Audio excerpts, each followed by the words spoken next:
Hello, this is Charles in the Strange Workshop, and I'm going to be continuing my little series of showing you how things are done in my workshop. So I'm going to do some short videos, and there's going to be 4 in total. First of all, the first one's going to be basically let you know what I intend to do, so the getting an idea sort of thing. The second thing is the preparation, what we need to do to prepare the item. The third is actually doing the job, getting the job done, and the final bit is showing the final item. So please just bear with me and I'll show you what I'm going to do. This is the plan. At Christmas, my wife Josie had a candle which she bought from a large department store. This is the outer jar of the candle, and this is the inner jar of the candle. As you can see, it's in a bit of a mess. In between the 2 jars was lots of dried fruit and cinnamon sticks and berries in sort of like a, I don't know, like a gel of some description.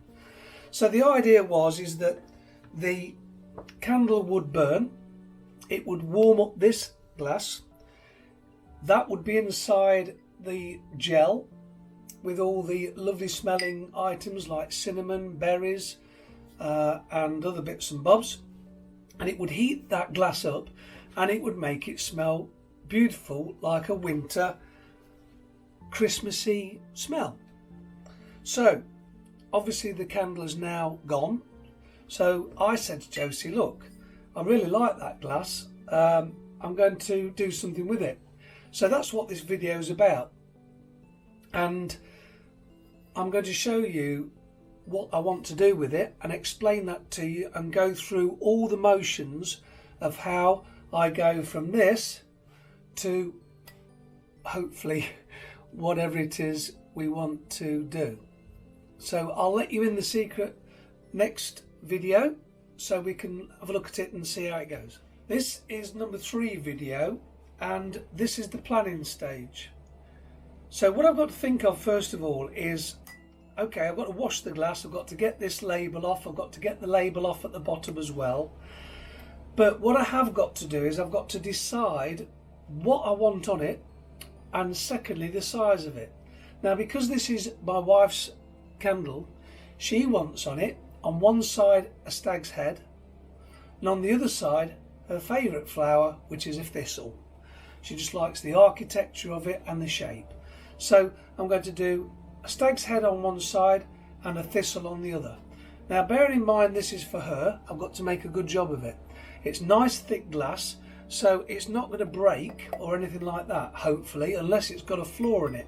It sounds pretty okay. You know, when you tap it, you can hear whether it's good glass or whether if it's a dull sound, then it's because it's not very good. So that's the planning stage. I've now got to plan on my computer on the program, which is Adobe Illustrator. I've got to now plan a silhouette of a stag and a silhouette of a thistle. That shouldn't be too difficult. Now, once I've got those 2 things on, as I'm going along, I might think to myself, well, do I want to put any wording on it? We'll have to see.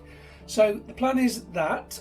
Also, we're going to sandblast it, and I want to show you how I get to the process of the end product. So keep watching and keep hoping that it gets sorted. If you remember from the last video, we were in the planning stage.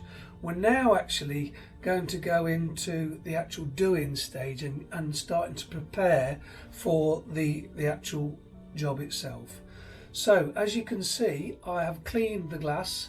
I've taken the label off the bottom, and it looks as though that is frosted, so I'm going to have to see if that's permanent or not, but that's nice, I like that.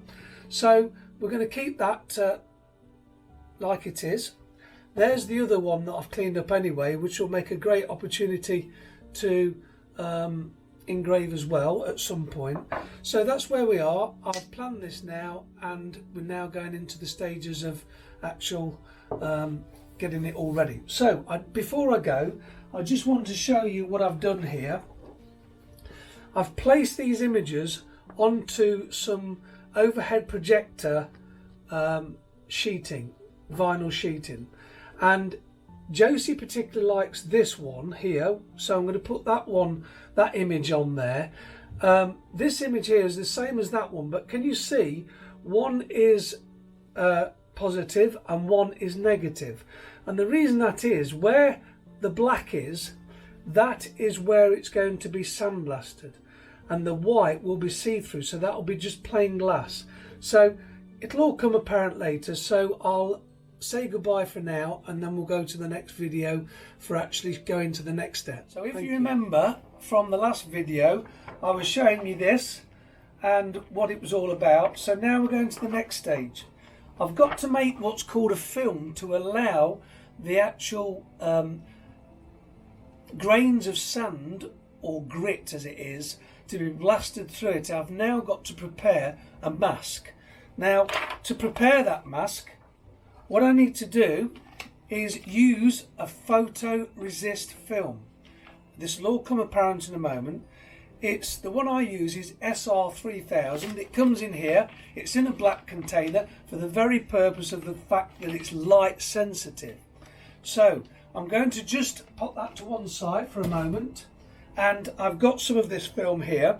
I've got it tucked away under some sheeting because I can't expose it for long. It's simply this. And I'm going to just stop the video now, reposition the camera, and I'll show you how it's done. Okay, so this is how it works. I've got the two stencils here, which I'm going to put down like so.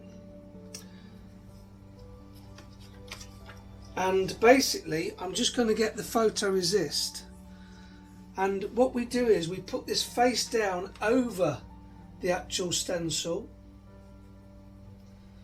And what's going to happen is I'm going to expose these stencils to ultraviolet light. And what that does, that actually exposes the film. So I'm now wrapping this in this hub, as you can see. And that fits on top of there, which is ultraviolet light.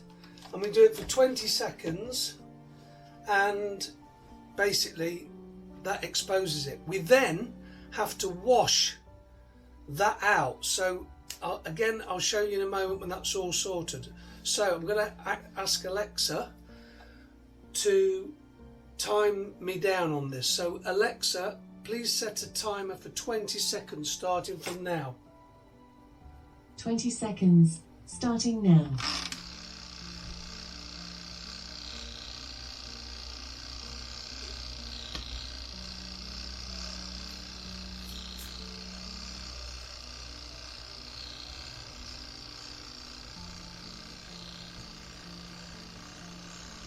So that's now exposing the photoresist film. Alexa, cancel. So I'm going to undo this, and believe it or not, you can't see anything yet on these, but I'm going to show you how we're going to work it on the next video. Stand by. Okay, so I know this looks a complete mess because this is my showroom, and I'm basically washing this out now.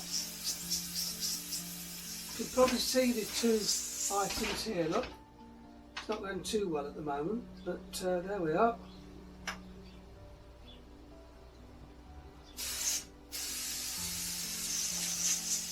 So I'm washing these out at the moment, and as I'm washing it, basically all the chemicals that are in the photoresist transfer sheet are diminishing and exposing the actual photo underneath. I'll show you all about it in a moment.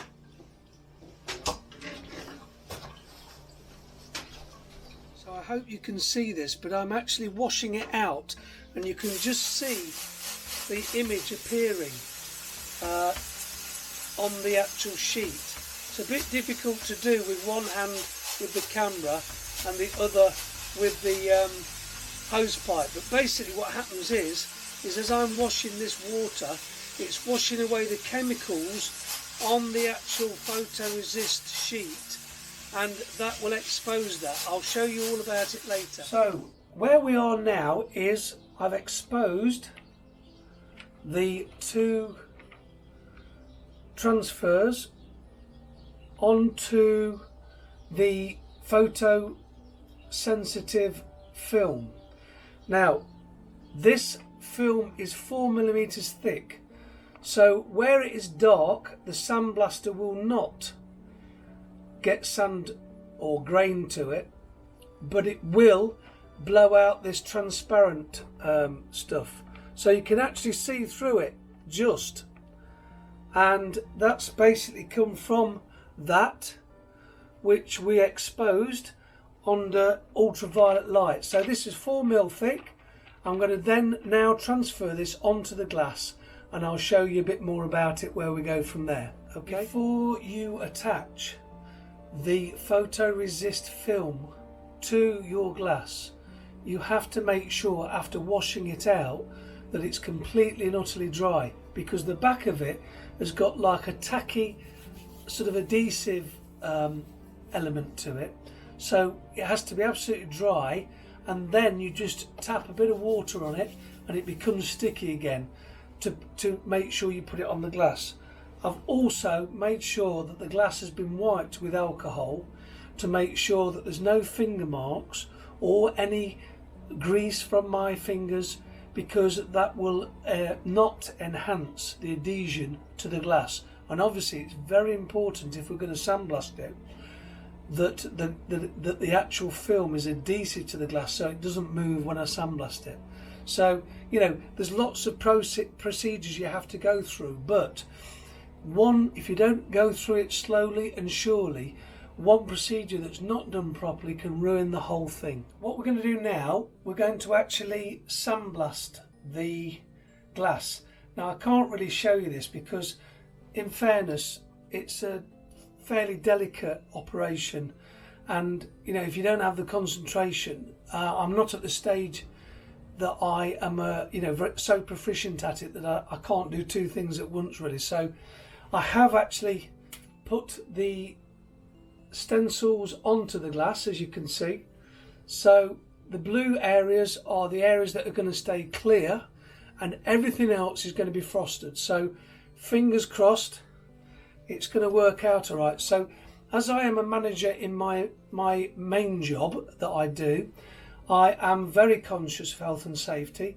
So as I am going to do some sandblasting, I've got my mask here, so I'm going to put my mask on and I'll see you on the other side.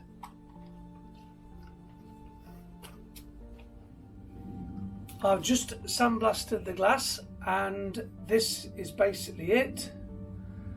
So it's just a case of now I'm going to do the reveal. So fingers crossed.